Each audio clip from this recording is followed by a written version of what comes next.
to Beauty and the Biz, where we talk about the business and marketing side of plastic surgery. I'm your host, Catherine Maley, author of Your Steady Practice, What Your Patients Are Saying, as well as consultant to plastic surgeons to get them more patients and more profits. Now, today's special guest is very special. It's Dr. Greg Mueller. Now, he's board certified. He's a plastic surgeon in Beverly Hills, and he's been there since 1998. Now, he's also an inventor, and this is the part I'm very excited to talk to him about. Dr. Mueller invented the IC LED surgical suture system, formerly called the Guide Surgical System, and it's a light-guided technology for cosmetic surgery. And he's also invented the OVO 360 imaging system. Now, Dr. Mueller is best known for MyElevate, which is a jawline contouring procedure that offers the convenience of minimally invasive technology with long-lasting results. Now, in 2021, Cynosure purchased the MyElevate neck lift procedure. So let's find out more about that. Dr. Mueller, welcome to Beauty and the Biz. It is such a pleasure to have you. I've tried to get you on for a while, and thanks for coming.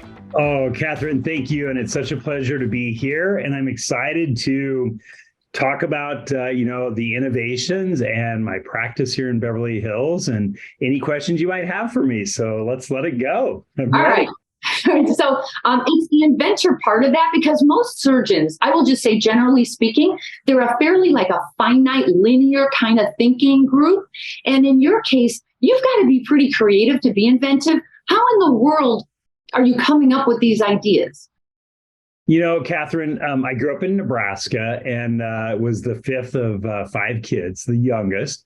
And our household was chaotic. There were like 5 kids born in 6 years. So I was kind of an independent guy, the last one, the youngest one. And so I was always a tinkerer. I was always like looking at things. I was kind of like the little nerd inventor. And I remember when I was a little kid, my mom, I would watch her go down the stairs to check the washer and dryer. And then they wouldn't be done. And then she'd come back upstairs, and it was this total waste of time. So I rigged up this whole light and buzzer system for my mother. And that was my first invention. So I've always been the type of person I can look at something and say to myself, is there a better way of doing it? And I would say that's probably how MyElevate was born. I was looking at necks, and I just thought, there's got to be a better way to do neck surgery that's less invasive. And that's where it started. But then where did the plastic surgery fit in? Because if you were a kid tinkering around, it seems like you would have gone with engineering or sure, something like that. Yeah, no. It's such a good question. So I always wanted to be a doctor ever since I was a little kid. I grew up in this little town called Ogallala, Nebraska, 5,000 people. And we just had, I think we had 4 family doctors and a surgeon. And so as a kid, I always wanted to be a doctor. And my mother, she was the scrub tech for the general surgeon. So I would go up to watch them do surgery sometimes. And I thought it was pretty cool what they did, like fixing a body and things like that. And even when I was in college at University of Nebraska, I entertained the thought of becoming an engineer or maybe an architect. But I found those to be kind of isolating, and I love people so much. So I thought, I should stick with medicine. And so I just kind of, had this whole pathway for surgery, and that's how it all started.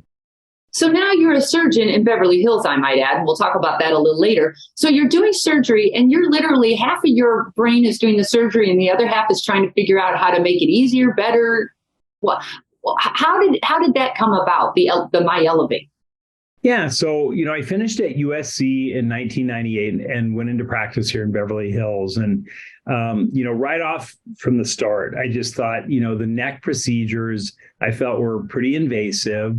And some of the patients didn't want to have a big invasive procedure. So in my mind, I was just thinking, there's got to be a way to sew the neck muscles and to kind of smooth the area underneath the jawline without surgically opening the whole thing up. Because with neck surgery, that's what adds the complexity, is when you make an incision under here, and then you're cutting around the ears, you're lifting up all the skin.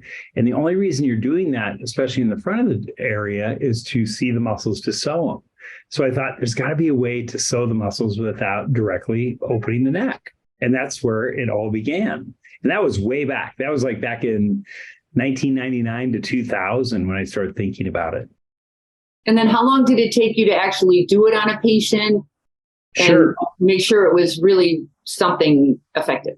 Yeah. So, I would do traditional open neck procedures and facelifts and neck lifts and so on.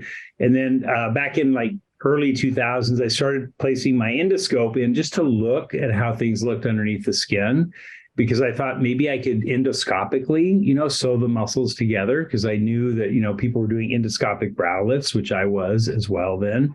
So I thought, wow, maybe we could do an endoscopic, neck muscle surgery. Well, when I was looking with my scope, this is back in 2005, I noticed that the skin was attached to the underlying muscles with all of these ligaments. And I recognized that those ligaments were pretty strong and they were always present even after doing liposuction.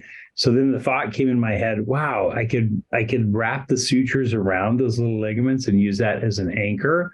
And then when I had my scope in there, I could see the light through the skin. So I thought, wait a minute, if I had a sewing needle that was illuminated with a thread attached to it, then I could look at the skin on the outside, see where it was going. If the light faded away, I knew I was too deep, or if it was just nice and yellow, I knew I was right in the nice fatty layer, which I needed to be.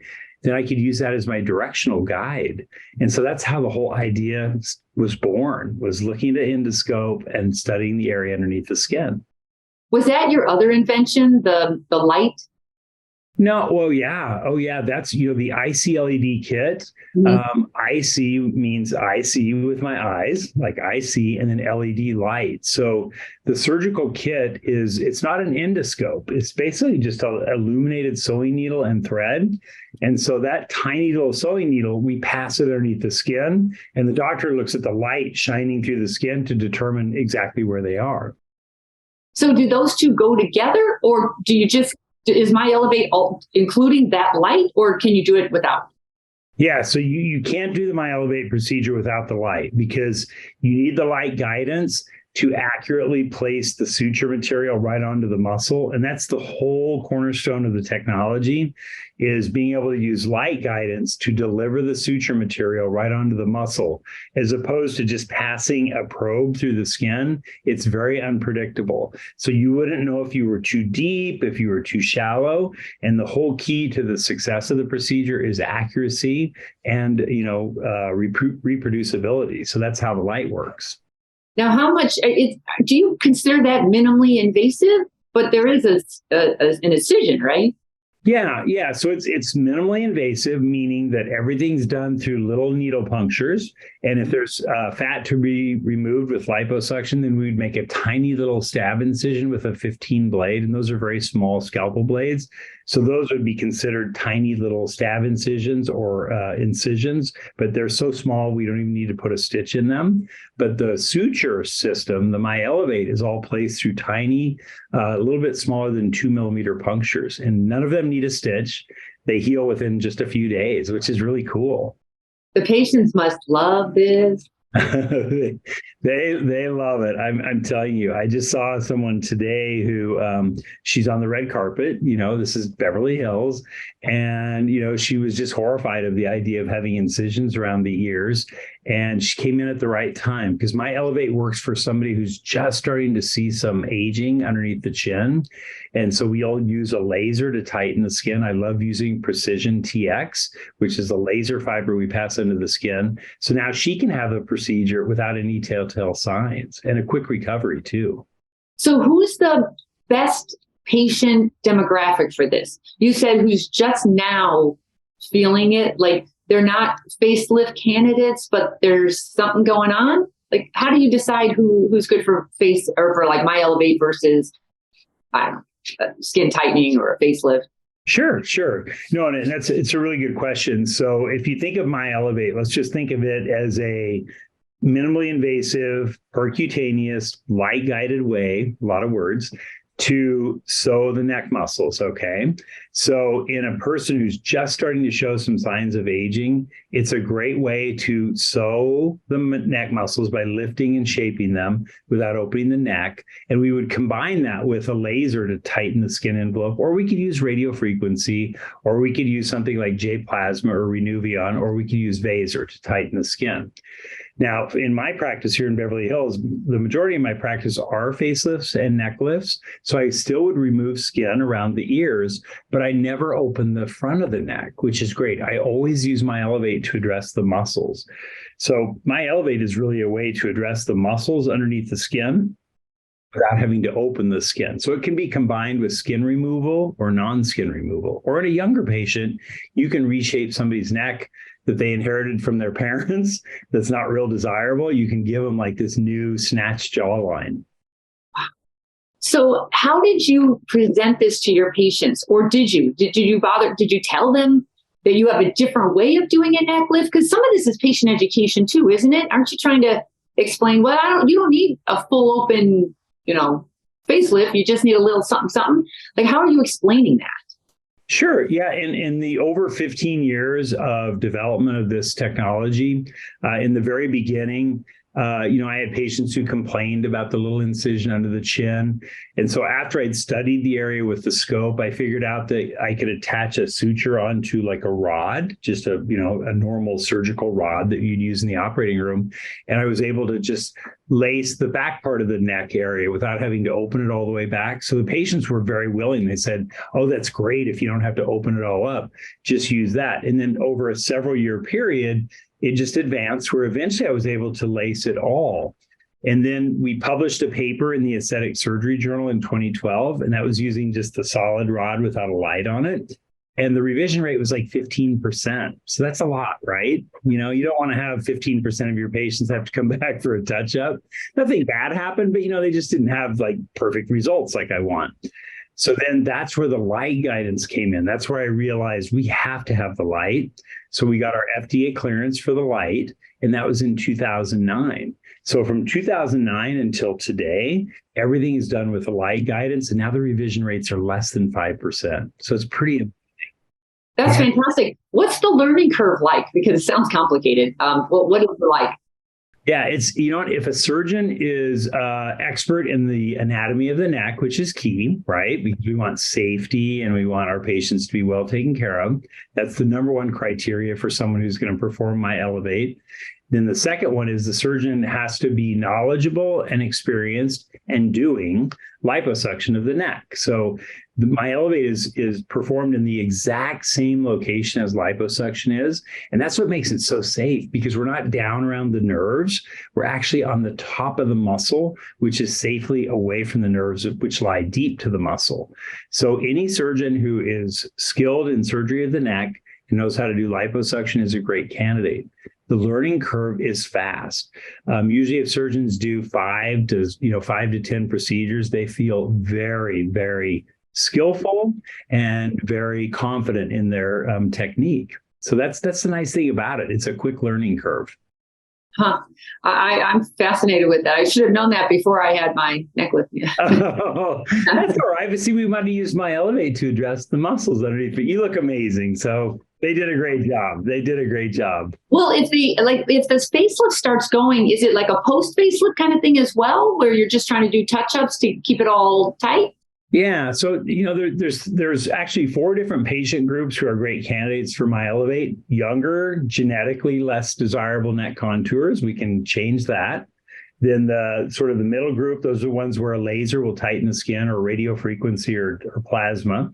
Then the third group those are the patients with the facelifted neck lifts. And then the fourth group you just brought up, that's the patient who's had a prior facelift or neck lift, because the neck is usually the area to go first. The face is pretty resilient and lasts a long time, but the neck skin is thin and everything hangs underneath the jawline. So my Elevate's a perfect way to prolong the results and do like a little jump start on a prior facelift or neck lift.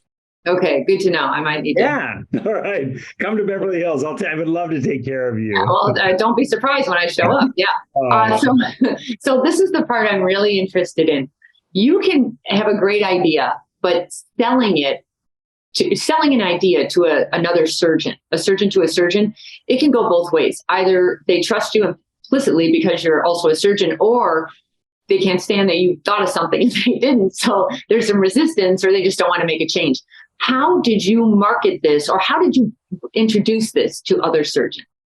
Yeah, that's like a great question, Catherine. I will tell you, It was hard. It was really hard. And I'll tell you why it was hard. It was hard because it was so expensive.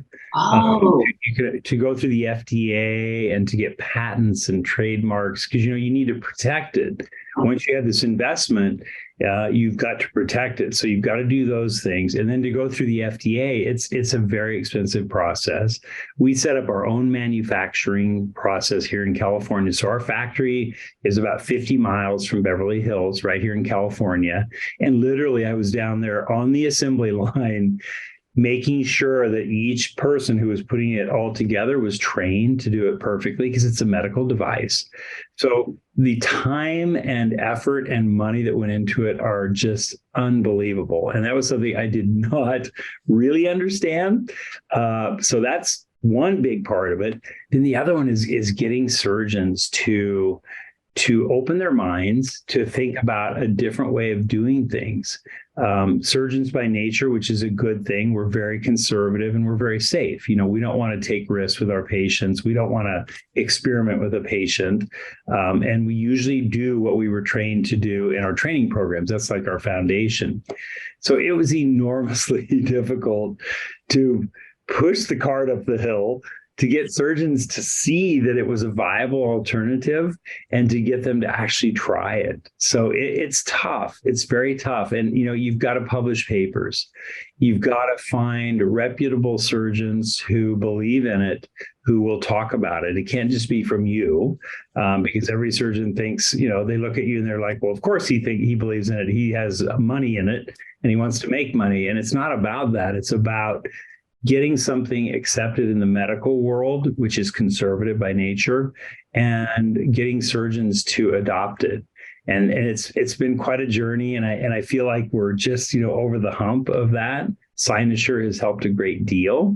But it's been amazing to just see the naysayers now are becoming believers, which is so cool. how many years did that take from the time you decided to introduce it to others to now? How many years was that? Yeah, the journey originally was introducing what was called the trampoline platysmoplasty. I wasn't very good at branding back then because no one could ever remember that name. But anyway, that was the original name, was the trampoline platysmoplasty. And it was a more complex procedure where we created like a shoelacing underneath the jawline. And it was hard to teach, honestly. I had mastered it by the time we were teaching it, but we didn't really beta test it with surgeons, which was a wrong move. We learned. And so no one could really learn the trampoline or remember what the name was. So we published our paper, which had a 15% revision rate. So you can imagine surgeons were just like, I'm not interested. So I spent the next decade. That paper was published in 2012. We just got another very important paper accepted in the Aesthetic Surgery Journal in 2022. So there you go. There's your 10 years describing the MyElevate procedure. Now we're at a less than 5% revision rate and a very high patient satisfaction rate. So a decade, Catherine. It took a long time. And was this self-funded? No, it was self-funded in the beginning. Yeah. When I came up with the idea here in my head back in 2005, my neighbor is a patent lawyer, and he said, how convenient. Yeah, I know, that helps. He said, you better file your patents before you ever even hire an engineer. So I actually filed all the patents in December of 2006. And then I hired a biomedical engineer and told him my idea for the tools. And he was the person who could, put them on paper and eventually into CAD 3D images. Oh, yeah. And that's what we did. And I self-funded it until 2008. And that was when we were getting ready to apply for FDA clearance. And that's when I realized, oh my God, this is so out of my league. Lots of money. We have about 20 investors who stuck with me the whole way since 2008. Wow. Okay, yeah. That's very interesting too. So when it sounds like when the government gets involved, the budget increases. Maybe that's your boundary there. Yeah. Yeah, I think if somebody has an idea and so on, it definitely, you definitely, as surgeons, and we make a good living and so on, but it's a very expensive process. We're talking millions and millions of dollars, not hundreds of thousands of dollars, millions and millions of dollars to get it to where it was when we sold it to Cynosure in August of 21. So you have this procedure that you have down. Your patients love it, you love it, it's good. Do you just call like your best buddies that you have and say, you know what, I've got this new procedure. Let me show it to you and then come on by and take a look at it? Like, were you beta testing just one-off doctors? Or it sounds like you did the papers. Did you also then get on the podium and start talking about it? I'm still interested in how do you build credibility in this industry that's a really tight-knit group and tough to open up to, you know? Sure. Yeah, what we did is we did all those things. We, got podium time, and that was sometimes our company, we would sponsor a meeting, so we would have an exhibit there, and they have non-CME talks, so you can get on the podium and you can present to a group of surgeons, and we did that just to kind of assess the level of interest. And then there was a meeting out here that's a meeting in the spring where we did our beta testing. So we were a major sponsor of the meeting. And right here in my office in the surgery center, we had live surgery as part of the meeting. And so that was a great way to bring some of those surgeons into the operating room. And what we did then is we really paid attention to their feedback. We had them fill out questionnaires about what it was like to watch the procedure, where they saw there were deficiencies in us explaining what we were doing. And then we used all of that information to help us shape a training program. And then I would do cases here, and we would invite surgeons from the community just to come by if they wanted to just see it. And that was hard, because surgeons are busy, so to get somebody to come over even for an hour is not an easy thing to do. So it was kind of friends, like you were saying earlier, friends and surgeons who, that I respect and they respect me, would come over and look at it, and then we'd get feedback from them. So you're doing that in Beverly Hills. How were you able to scale and move this throughout the country? Yeah, I think probably a big step for us, honestly, was we knew that there are two surgeons who are major KOLs, and you and I have talked about them, and I know you know them, but Barry DiBernardo, who's a plastic surgeon up in Montclair, New Jersey, and Jason Posner, who's down in Boca Raton. At this current time in the world of plastic surgery, they are known as folks who really have a grasp on new technology. The industry likes to go to them to talk to them about where they think things will fit. So we arranged a meeting where I could meet with them, and we went down to my partner in the company. He's not a physician, he's a movie maker. He and I went down to San Diego to the Aesthetic Society meeting, and we met with Dr. Posner and Dr. DiBernardo at 7 a.m. or maybe it was 6 a.m. before the meetings even started. And I had my laptop and showed them before and afters, showed them a little surgical video, and they seemed interested. And then the next step was I went to Boca Raton, and Dr. DiBernardo was there and Dr. Posner, and we did some cases together. I kind of walked them through it, and they loved it. They loved it. And so then they were just wonderful in helping us kind of shape, how we would get it introduced. They both, became consultants for the company.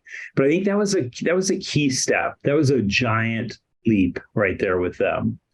Because you have to get it out of your realm into the realm of people who are known as people who are good at looking at new technologies. Mm-hmm.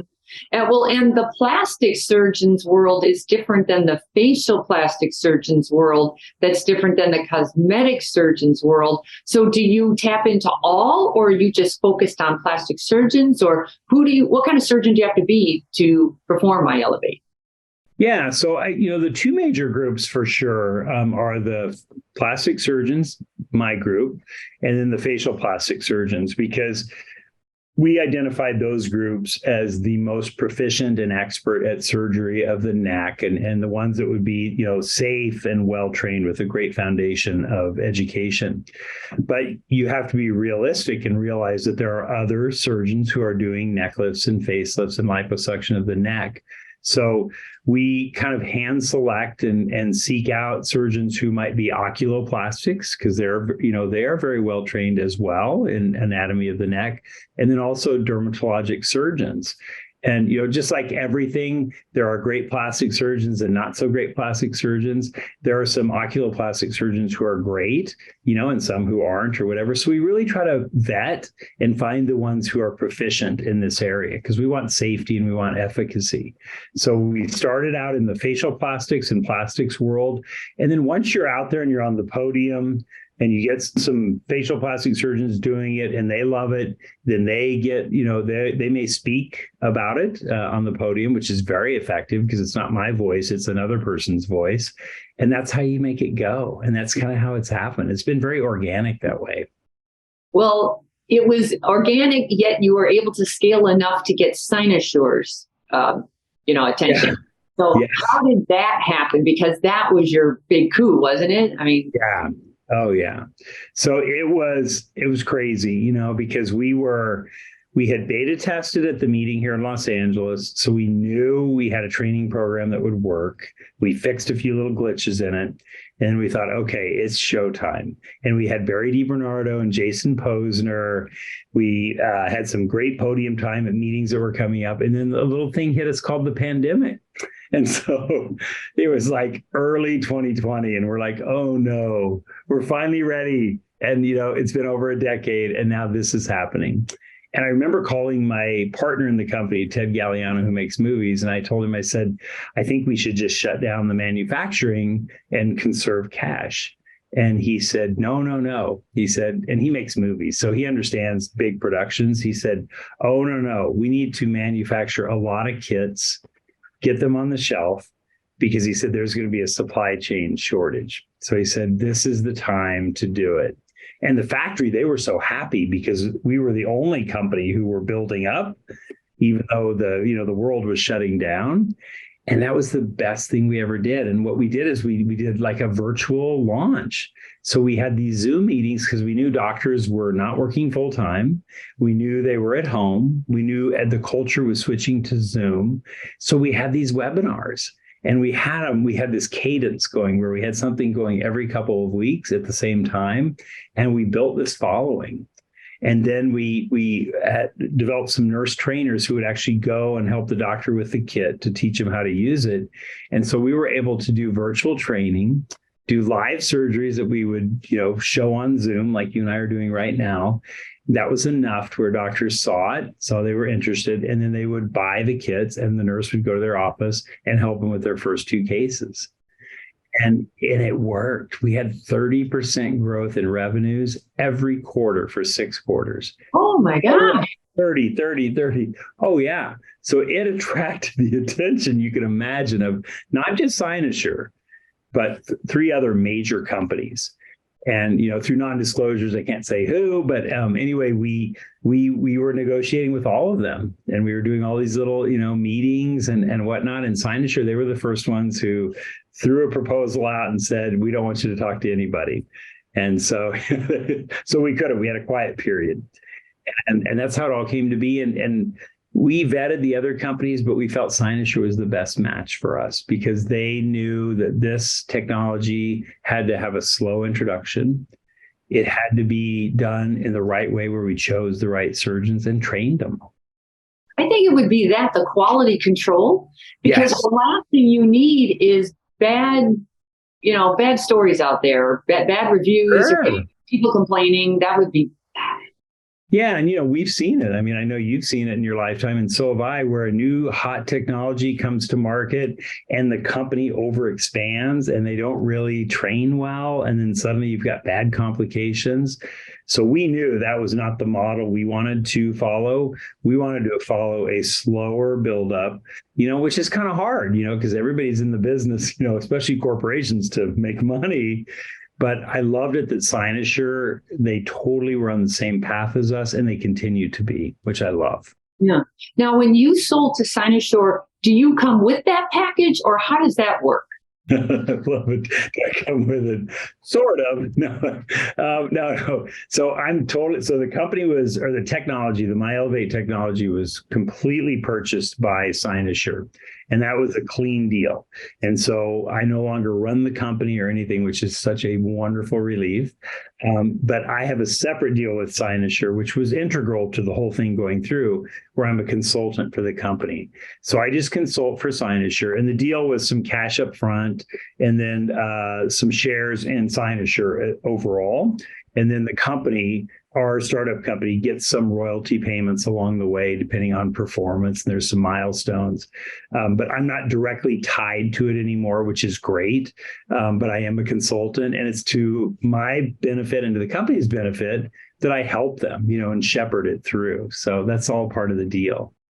Wow, good for you. How long from time that you got on their radar to the time you all signed? How long does that take? Oh gosh, the due diligence process with them was about 6 months. And that was the quiet period. So it took so much time, and it was intense. And I'm so glad we did everything by the book. I'm just so happy with that. And I can remember along the way, because we had people who would come and go, who would, consultants, regulatory people. Some of them were not as above board, or what I want to say, conservative about everything as we were. And we would always insist that everything be done by the book, because when the due diligence came down, everything was checked into. So I'm very happy we did that along the way. So I would say from them talking to us to the sale of the company was about 10 months. Wow. 10, yeah. And you're tied up for that time. You can't talk to anybody else. So that you need that to work. Right? Yeah, that's right. Yeah. So we just continued on doing what we were doing. And, we just had to, it was a quiet period, and we couldn't really talk much about it. The quiet period was towards the end. They did a lot of sort of upfront checking on things. So I would say the quiet period was maybe 3 to 4 months, something like that, where we could not talk to anybody else about it. We couldn't tell anybody that we were in process with Cynosure. We just had to lay low and tell people we were just going to keep doing it on our own. So that's fantastic. So do you have a lot of extra time now? That must have been, wasn't it taking up an awful lot of your time? Yes, I was a slave to it. And, I didn't even realize, but, right when we sold the company on August 4th, 2021, and I can't even tell you, from August until December last year, which was 21, my income rose so much from just working here. I never realized how much opportunity loss I was experiencing until that big hungry horse was taken out by Cynosure. I just didn't realize, because you're so distracted when you're running a company like that. It is a major full-time job. And then you try to run your practice, which is also a major full-time job. I'm so happy that we sold it. It's unbelievable. Well, it was 10 years coming, or 20 years. Yeah, I'll see, 2008 until 2022. So yes, a good 14 years. It was time, Catherine. Yeah. Oh my gosh, yes. So then let's talk about Beverly Hills, because you have a gorgeous practice. How many hours were you able to work there? Were you swinging this? Because Beverly Hills, it's not like you're in Ohio where you're the only surgeon, you're in the middle of Beverly Hills, and it can't be more competitive. And those people are eating and sleeping and drinking plastic surgery, and now you're kind of dabbling because you're, tapping through both. How did you handle that? Well, I think the way it all works is, if I had invented something that was non-plastic surgery industry, I think that would be a different story, because that would have been a huge distraction. And I think the practice would have suffered tremendously. But since I'm the end user of the technology, and my patients who are right here are benefiting from it, it was kind of cool, because the two worlds were together, very much collided. So running a medical device company, perfecting a technique and technology, and treating my patients with that same one, which attracted a lot of patients, because patients loved it that I was an innovator. They loved it that I didn't open the neck. So I think that's what kept it all going. And they knew, I mean, they all knew it was in my blood that this was my big thing that I was doing. So they knew I had obligations outside, and they stuck with it. And they were just and they were so proud about the whole thing too. It's like a family for me here. So everyone supported, which was great, but I'm so glad now I'm not doing it. Well, I kept hearing My Elevate because I'm at all the conferences and I'm like, what is with this My Elevate? And then your name was attached. I went, oh my God, I had no idea. I did not. Oh, you didn't put two and two together? Oh, no, not for a long time. So what advice would you give to another surgeon who thinks this is a good idea? When you have a good idea, sure. Any advice or any mistakes you made that you would tell somebody you watch out for? Yeah, I would say that the major things that I learned from this are, number one, it takes twice as long and twice as much money to get to where you want to be. So you need to be patient. Number two, it's a huge opportunity taker, because as surgeons, we are paid really by time, because our time in the OR, which is very valuable. And if you're doing things like a startup company on the side, you're missing out on some major income in the OR. So I think recognizing that it is going to be very expensive and you're going to have a lot of opportunity loss is very important. And then probably the biggest lesson I learned was the beta testing. Being a surgeon innovator, by the time you get something to where you think it's ready for the market, you will have mastered it. But you have to remember that your audience, which are other surgeons, they know nothing about it. So you have to be able to get into their shoes and do some beta testing and get feedback from them and use that feedback to help you fine tune the procedure, because it can be as elegant as ever, but if you can't teach it, there's no commercial value to it at all. So true. So in your practice, are you doing do you do body and face, or are you pretty much just focus on the face now? Yeah, I used to do everything. But when I started not opening the neck, the word got out and people would send their friends because they loved it, because they didn't have scars here and they loved their results. So mainly above the shoulders, that's probably 90% of my work. And then 10% would be, like some liposculpting or things like that. And then how did you, in Beverly Hills, how do you market yourself in Beverly Hills? How the heck do you stand out amongst everybody else? Any tips on that? Yeah, I mean, I'm a little bit older than the younger social media savvy surgeons, because I look at their Facebook and their Instagram, they have like 100,000 followers. It's like, I have 5,000, which I think is a lot, but that's bigger than my hometown. But but I think being a good doctor and taking good care of my patients and listening to them. And also, I'm not a big social media person. I'm not real good at it, and that's not where our patients come from. But I think just taking care of patients, and especially taking care of them if they have a problem. No surgery is perfect. No surgeon is perfect.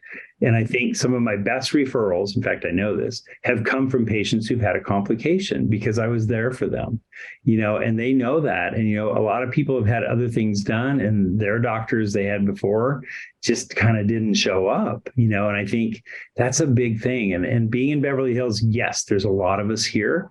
But I think being a good person and looking after your patients and realizing you are human and there are going to be little stumbles every now and then, but helping your patients out when they have a little problem, I think is key. Yeah. Do you miss Nebraska? I'm so glad I'm from Nebraska. I think it's a great place to be from, and I love going back every year because my family is there.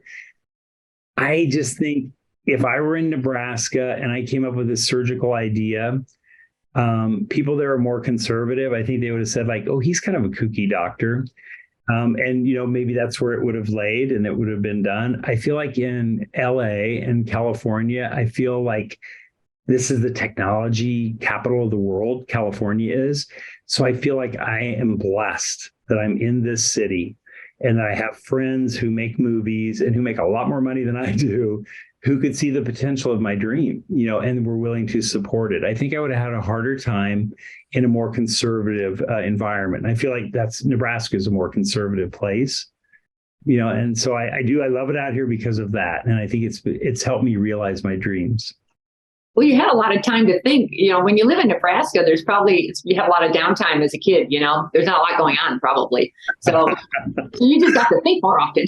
Oh, but Catherine, remember, I was building the washer dryer action indicator for my mother. So I've always been a little bit of a busy bee. So I do know you have that other IVO going on. So because you're not going to stop inventing, are you? Is there always going to be a little project going on behind the scenes?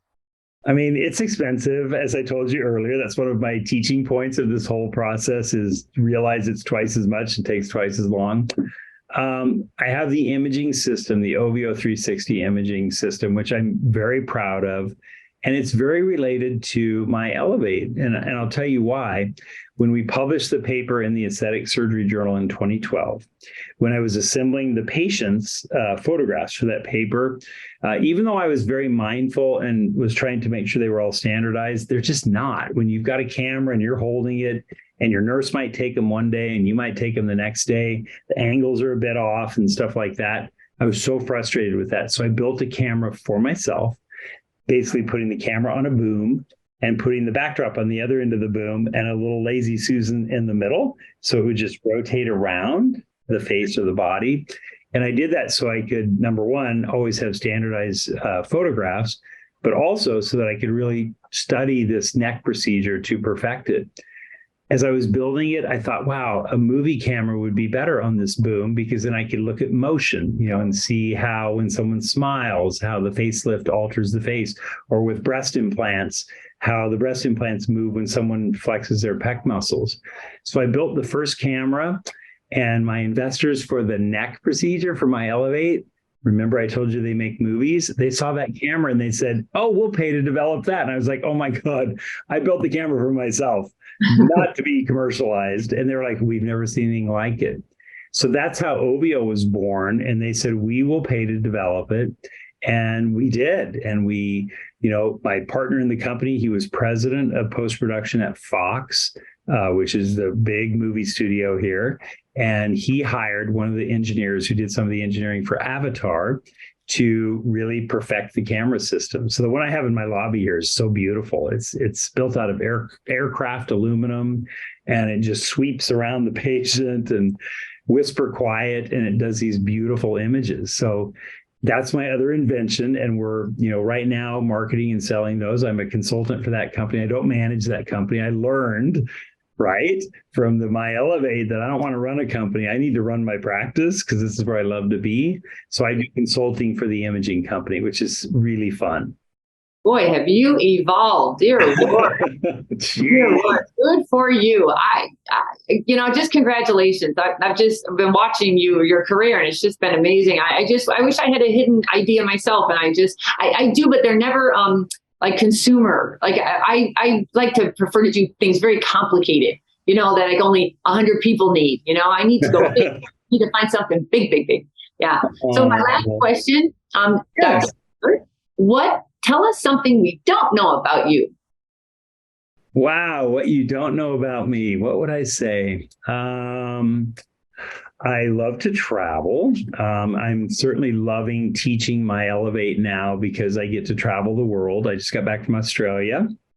This morning I was on with Dubai, and I'm hoping to go there early 23 to introduce my Elevate to the Middle East. And then we'll be off to Singapore and then China after that.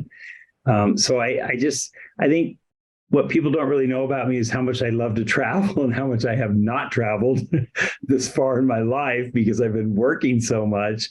But I'm excited about that part of my life. And, there probably will be another innovation down the road. But, I think the main thing is I love doing plastic surgery. I'm more excited about my job today than I was when I started 25 years ago. That's not everyone can say that. Good for you. Yeah, and I think it's due to a couple of things. I think because for so many years I was doing the startup that it was quite a distraction, and it just feels so good and so full of serenity to be able to just focus on taking care of people and not have all this interference of worrying about cash flow with the startup company and this engineer quit or that person quit or the factory's not working right. Now I can just really focus.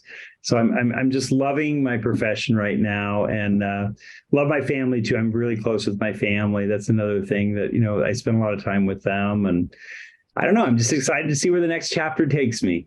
Right. Well, you are busy, and it's so nice to you. I hope to see you at some of the meetings coming up now that we're back again, right? Yes. If other surgeons want to get a hold of you, what's the best way to do that?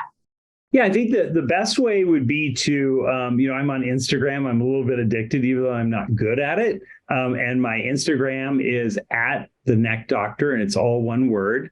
People can direct message me on Instagram. That's a great way.